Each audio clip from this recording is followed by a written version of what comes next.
अस्सलाम वालेकुम एवरीवन, क्या हाल है सबके। One of the most important question जो बहुत ज्यादा लोगों के दिल में होता है, जो बहुत ज्यादा लोग जिस पर कंफ्यूज होते हैं, वो ये होते हैं कि कार्डियो, जब सुबह कार्डियो करके आते हैं, जैसा मैं भी कार्डियो करके आया हूँ, तो क्या चीज खाई जाए। बहुत सारी चीजें खाने को जो मैं खाता हूँ, आपको बताता हूँ। मैं 1.5 स्कूप जो है प्रोटीन लूंगा, पानी के साथ है, दूध के साथ नहीं है, क्योंकि अभी जब मैंने पूरी रात का कुछ नहीं खाया हुआ, तो अभी मैं इससे करूंगा। उसके बाद जो है मैं थोड़े से वॉलनट्स खाऊंगा, जो कि 15 ग्राम होते हैं। तो 15 ग्राम करने के लिए हम इसको रखेंगे। इसके अंदर मेरे पास ये स्केल है, स्केल को ऑन करेंगे और हम 15 ग्राम जो है इस पे रखने की कोशिश करेंगे।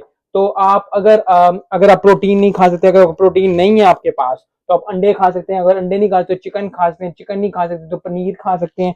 कोई भी चीज जो आपके मुताबिक है, जो आपको अच्छी लगती है, क्योंकि अगर कोई वेजिटेरियन है तो वो ये जो है वे प्रोटीन नहीं खाएगा। अगर कोई जिसको जो एग्स नहीं खाते, वो एग्स नहीं खाएंगे, तो वो पनीर खाने की कोशिश करेंगे। तो जो भी चीज है, सिंपल चीज, प्रोटीन